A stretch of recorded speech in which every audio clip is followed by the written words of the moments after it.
Janji Tuhan itu seringkali bertolak belakang dengan keadaan. Justru di dalam kemustahilan lah kita butuh iman. Tuhan telah berjanji kepada Abraham bahwa seorang anak laki-laki akan dilahirkan Sarah baginya. Dalam Kejadian 18, Allah mengulangi lagi janjinya. Kita lihat sama-sama. Allah mengulangi, menjanjikan seorang anak laki-laki kepada Abraham. Judul perikopnya, ayat 10. Dan firman-Nya, sesungguhnya aku akan kembali tahun depan mendapatkan engkau. Pada waktu itulah Sarah istrimu akan mempunyai seorang anak laki-laki. Dan Sarah mendengarkan pada pintu kemah yang di belakangnya. Adapun Abraham dan Sarah telah tua dan lanjut umurnya. Dan Sarah telah mati haid. Artinya sudah menopause. Sarah sudah menopause. Mungkin gak hamil, ibu-ibu? Teu bisa, kata orang Sunda teh. Ora iso, kata orang Jawa. Uwe, kata orang Cina.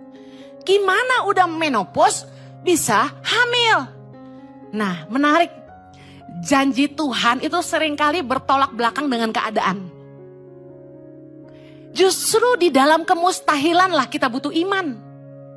Kalau yang mungkin-mungkin pasti-pasti mah gak butuh iman. Amin. Justru dalam keadaan mustahil yang kita hadapi di hidup kita, disitulah kita butuh iman dan mulai membangun kepercayaan kita kepada Tuhan. Tuhan berjanji kepada Abraham di saat yang tidak mungkin. Sarah udah menopause. Kelihatannya mustahil.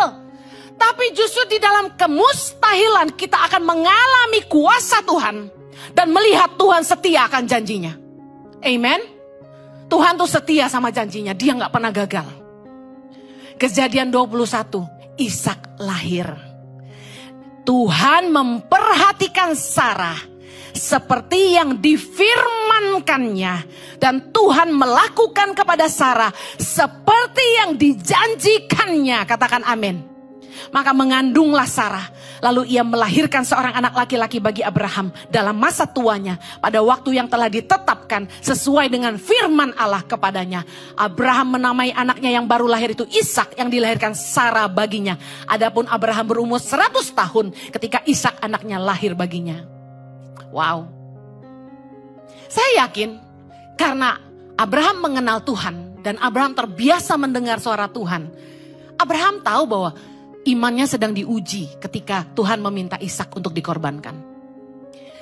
Meskipun gak sesuai dengan keinginan hatinya. Meskipun melawan apa yang dia mau.